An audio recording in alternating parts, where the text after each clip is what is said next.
오늘 우리에게 주시는 하나님의 말씀은 골로새서 3장 15절에서 17절 말씀입니다. 그리스도의 평강이 너희 마음을 주장하게 하라. 너희는 평강을 위하여 한 몸으로 부르심을 받았나니 너희는 또한 감사하는 자가 되라. 그리스도의 말씀이 너희 속에 풍성히 거하여 모든 지혜로 피차 가르치며 권면하고 시와 찬송과 신령한 노래를 부르며 감사하는 마음으로 하나님을 찬양하고 또 무엇을 하든지 말에나 일에나 다 주 예수의 이름으로 하고 그를 힘입어 하나님 아버지께 감사하라. 이 말씀은 살아계신 하나님의 말씀입니다. 아멘. 저희가 오늘 감사절 말씀을 나눕니다. 하나님은 감사하는 사람을 통해 역사하십니다. 그러한 제목으로 말씀 나누겠습니다. 골로새서에 보게 되면 골로새서 3장 15절서부터 17절까지 말씀에는 이러한 말씀이 쓰여져 있습니다. 그리스도의 평강이 너희 마음을 주장하게 하라. 같이 한번 그 이후 다시 15절 말씀 같이 한번 읽어보겠습니다. 같이 한번 15절 말씀 읽겠습니다. 그리스도의 평강이 너희 마음을 주장하게 하라. 너희는 평강을 위하여 한 몸으로 부르심을 받았으니 너희는 또한 감사하는 자가 되라. 골로새서의 3장의 말씀은 이렇습니다. 그리스도 예수께서 저희의 머리가 되신다라고 얘기를 하고 계시고요, 저희들은 옛사람의 모습을 벗어버리고 그리스도와 관계를 맺는 새 사람의 옷을 입어야 한다라는 말씀이 골로새서에 나와 있습니다. 특별히 이 골로새서의 말씀에 이어서 그 새 사람을 입은 사람들은 어떤 사람들인가, 그러면서 새 사람이 된 사람들은 바로 이러한 특성이 있다라고 얘기하시면서 말씀하시는 게 오늘 3장 15절서부터 17절까지입니다. 새 사람이 누굽니까? 그것은 바로 수평적인 관계만을 맺는 사람이 아니라 그리스도, 우리의 생명 되신 그분과의 관계가 그 어떤 관계보다 더 중요한 관계를 맺고 사는 사람들을 일컬어 새 사람이라고 합니다. 새 사람의 그러면 특징들은 무엇이냐? 옛날 사람들과 구별되는 새 사람들의 특징은 바로 오늘 15절 읽은 말씀처럼 평안이 있다, 그리고 둘째는 감사가 있다라고 하는 사실입니다. 여기서 말씀하시는 것은 그리스도의 평강이 너희의 마음을 주장하게 하라. 우리들은 바로 평강을 위하여 한 몸으로 부르심을 받았다, 성경 말씀은 전하고 있습니다. 성경에서 얘기하는 평강은 무슨 뜻일까요? 신약성경 27개 중에 13개는 바울서신이라고 합니다. 그리고 바울서신의 대부분은 바울 선생님이 자신의 신학을 다 요약하여 그것을 인사로 삼아 사람들에게 문안을 합니다. 그것은 바로 은혜와 평강이 너희에게 있을지어다 라고 하는 말씀입니다. 주 예수 그리스도가 하늘로부터 내려오신 그 은혜, 구원이 하늘로부터 내려오신 그 은혜의 결과로서의 평안을 의미합니다. 이 평안은 세상이 말하는 평안과는 전혀 다른 평안입니다. 새 사람, 그리스도로 인하여 거듭난 사람은 이 평안을 부여받은 자입니다. 요한복음 14장 27절 말씀에는 이 평안이 우리가 아는 평안과 틀리다고 얘기하고 있습니다. 평안을 너희에게 끼치노니 곧 나의 평안을 너희에게 주노라. 내가 너희에게 주는 것은 세상이 주는 것과 같지 아니하니라. 너희는 마음에 근심하지도 말고 두려워하지도 말라 말씀을 전해 주고 계십니다. 그러면 이 평안은 무엇일까요? 세상에서 말하는 평안이란 전쟁이 없는 상태, 갈등이 없는 상태, 힘의 조절이 당분간 한시적으로 이루어져서 싸움이 없는 상태를 평화라고 합니다. 이 평화를 이루는 방법은 많은 경우 폭력을 통해서 힘 있는 자가 약자를 지배함으로 이루어지는 것이 세상이 말하는 평화입니다. 그런데 이 평화는 늘 영원하게 지속되어질 수 있는 것이 아닙니다. 왜냐하면 한시적인 인간이 창조한 평화이기에 이 평화는 반드시 전쟁으로 귀결되게 돼 있습니다. 세상이 말하는 이 수평적인 힘의 균형을 말하는 평안은 이 주님께서 내가 너희에게 주는 평안과 같지 않다라고 얘기합니다.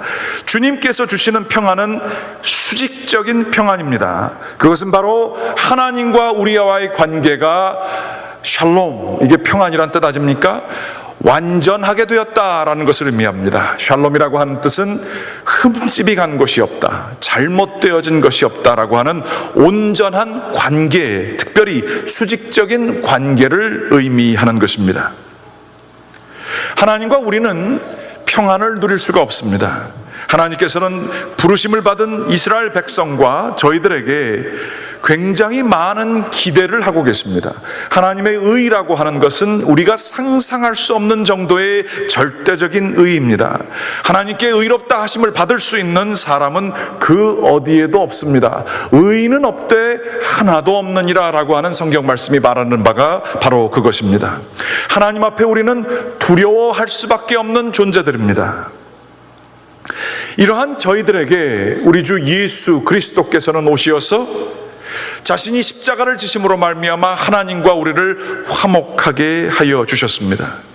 담대히 하나님과 더불어서 하나가 되는 하나님의 자녀라 일컬음을 받는 특권을 허락하여 주셨습니다. 저희들은 이 평안을 받은 자로서 살아갑니다. 그러면서 우리 주 예수 그리스도를 통하여 세상이 줄 수 없는 평화를 또한 부여받은 자들이 저희들입니다. 그 평화는 무엇입니까? 그것은 바로 주님께서 하나님과 우리를 하나로 예수 그리스도의 공로를 통하여 만드셨으므로 마지막에는 하나님께서 우리 주 예수 그리스도를 통하여 이 세상 안에서도 하나님이 주시는 수직적인 평안, 그것을 주시겠다라고 하는 말씀입니다. 무슨 얘기입니까? 우리가 생각하고 있는 인생의 어려움이 있습니다. 인생의 고난이 있습니다. 눈물 나는 사연이 있습니다.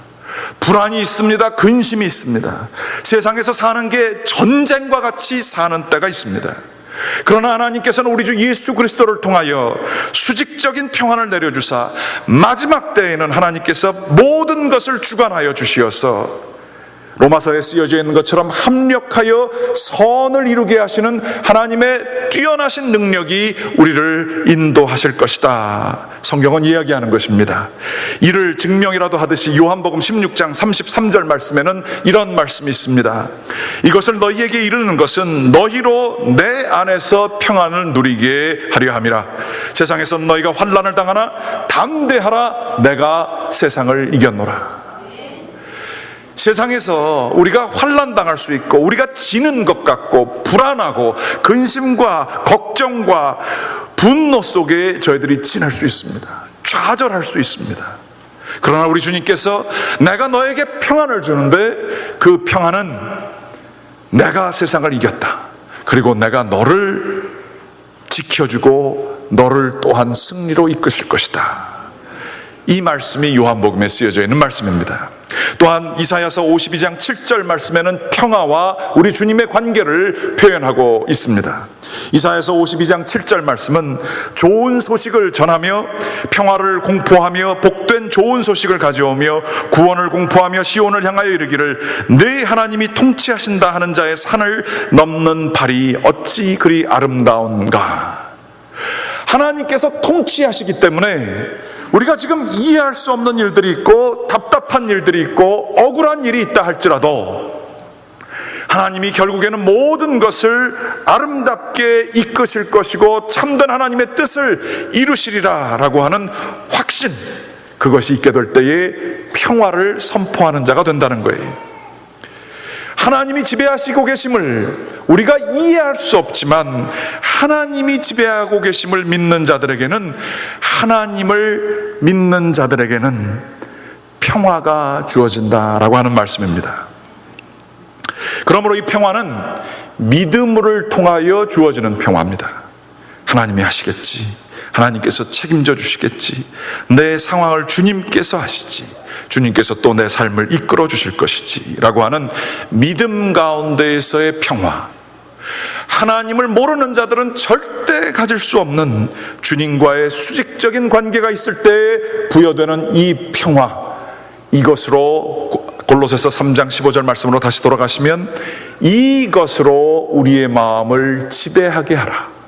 그리스도의 평화가 너희 마음을 주장하게 하라. 성경은 얘기하고 있습니다.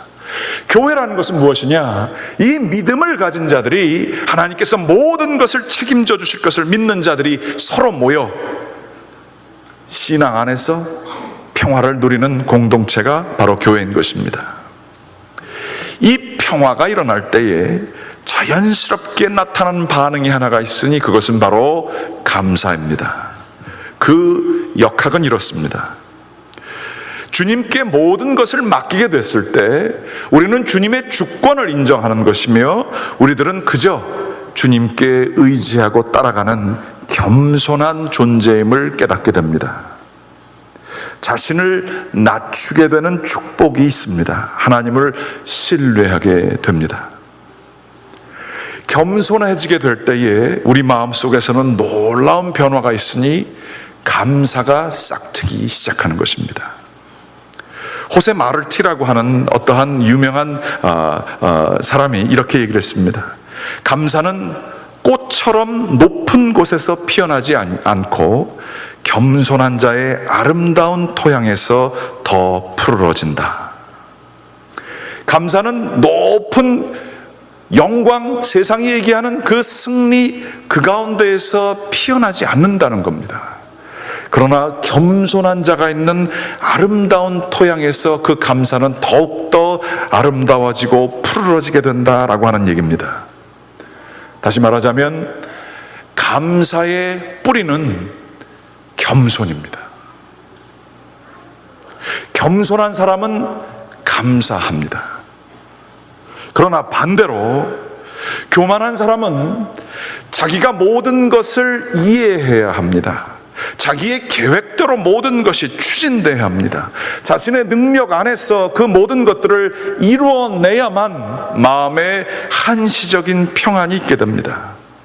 자기 계획대로 이루어지지 않으면, 또한 자기의 계획을 막는 세력이 있으면 불안합니다. 화가 납니다. 그리고 거기에 대해서 싸우게 됩니다. 교만한 자, 자기가 자기 주권을 가진 자들에게는 감사가 나올 여유가 없습니다.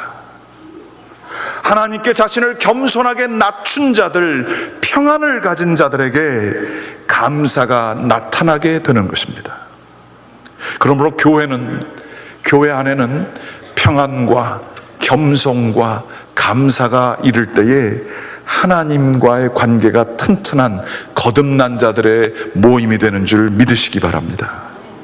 근데 교회 안에서요, 불편함과 불평과 비방과 남들을 해하는 말과 수군거리는 것과 세상에 대한 고뇌 때문에 신음하는 목소리만 가득 찬다고 한다면, 가장 중요하게는 하나님과의 관계가 끊어짐을 저희들은 기억해야 할 것입니다.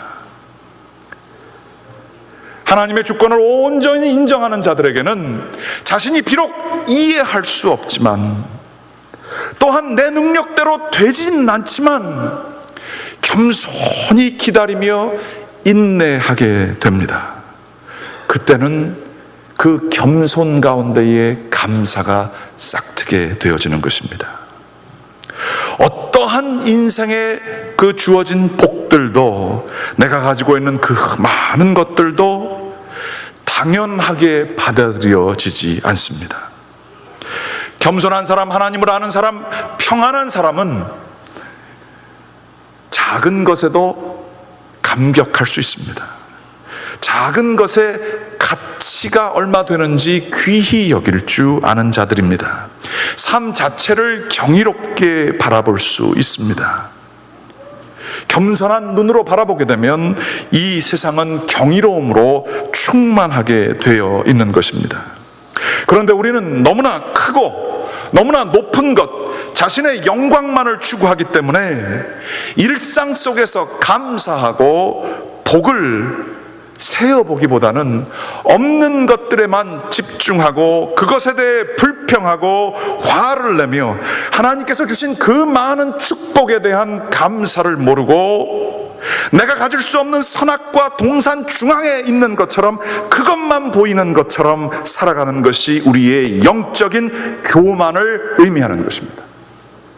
겸손한 자, 내가 가질 수 없는 선악과가 아닌 에덴 동산에 하나님께서 허락하신 그 많은 것들을, 그 풍성한 축복들을 감사히 여기는 자, 하나님을 신뢰하는 자, 하나님 안에서 평안을 누린 자인 것입니다.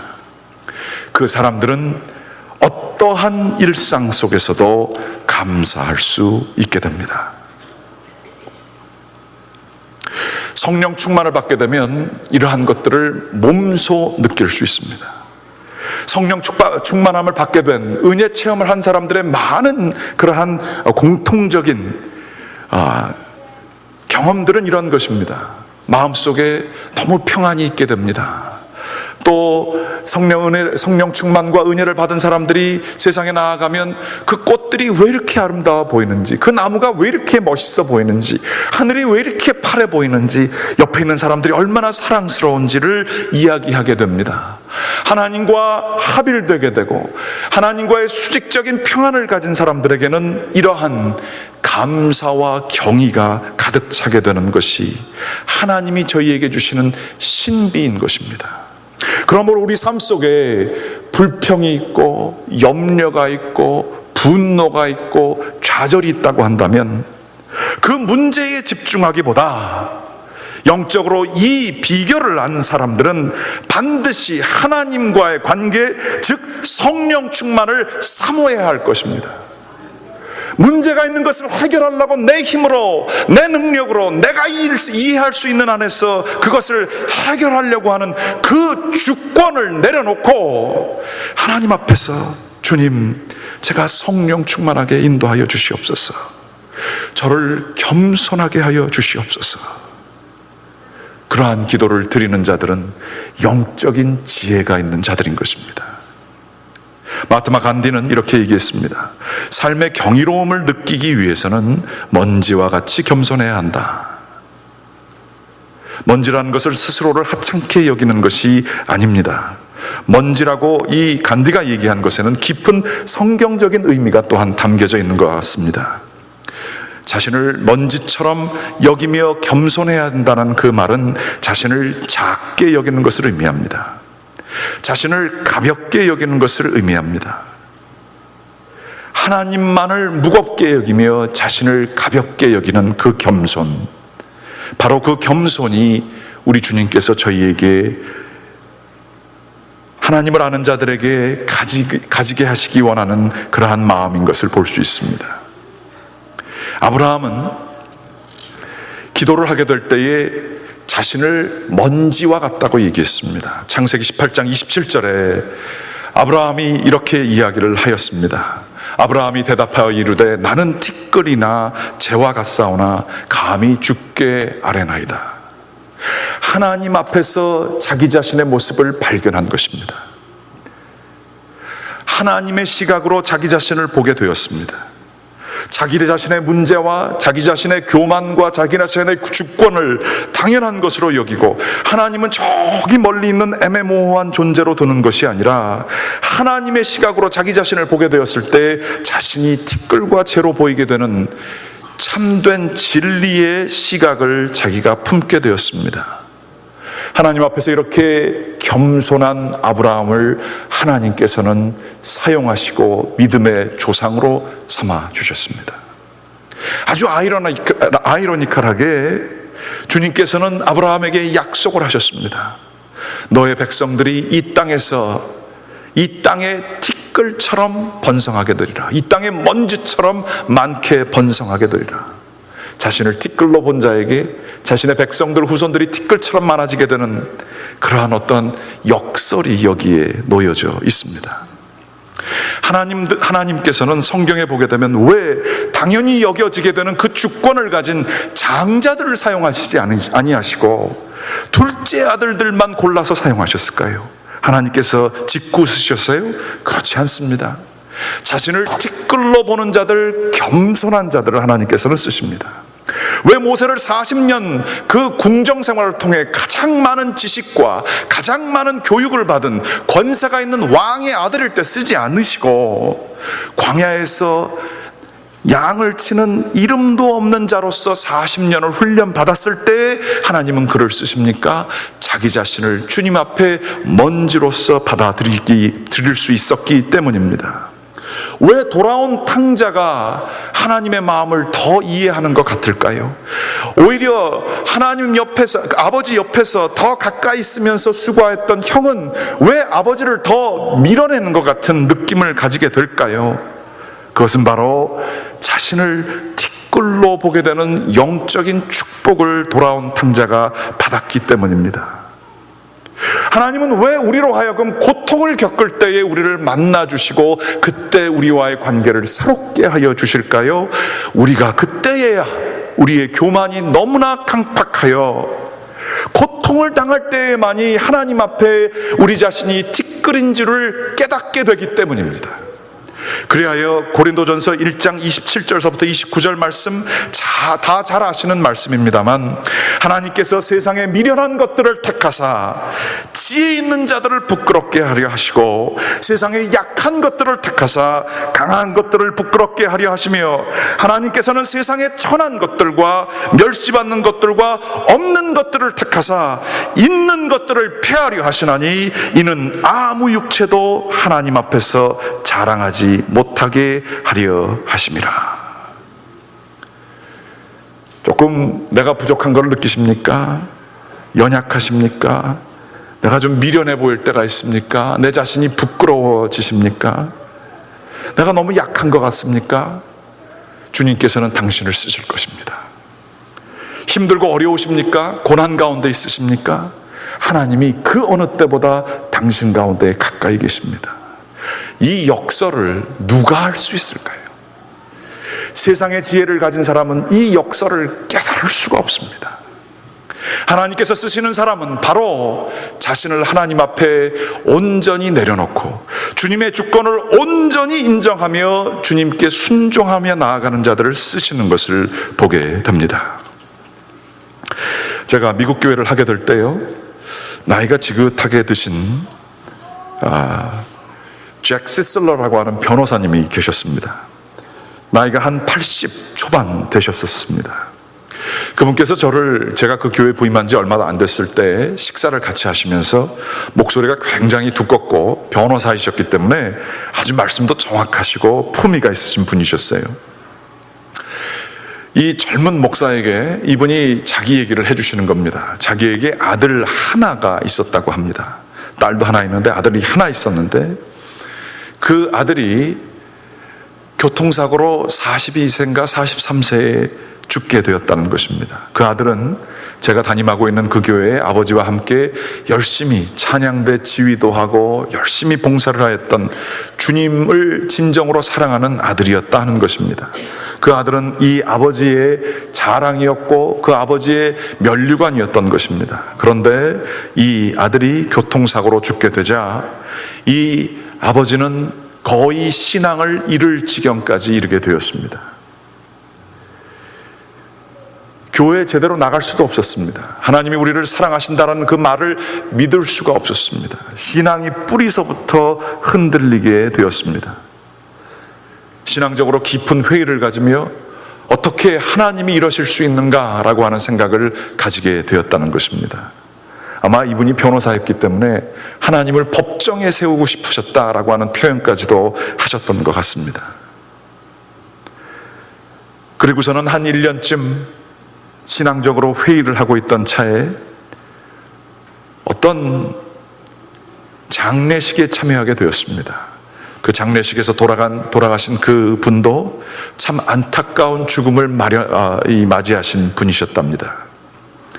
그런데 설교가 끝나고 이 자신의 사랑하는 사람을 잃어버리게 된 그 미망인이 나와서 이야기하기를, 내 사랑하는 사람을 이렇게 하늘나라로 보내는 것이 이해가 되지 않고 마음속에 받아들일 수 없다라고 하며 자기와 같은 마음을 나눴다는 것입니다.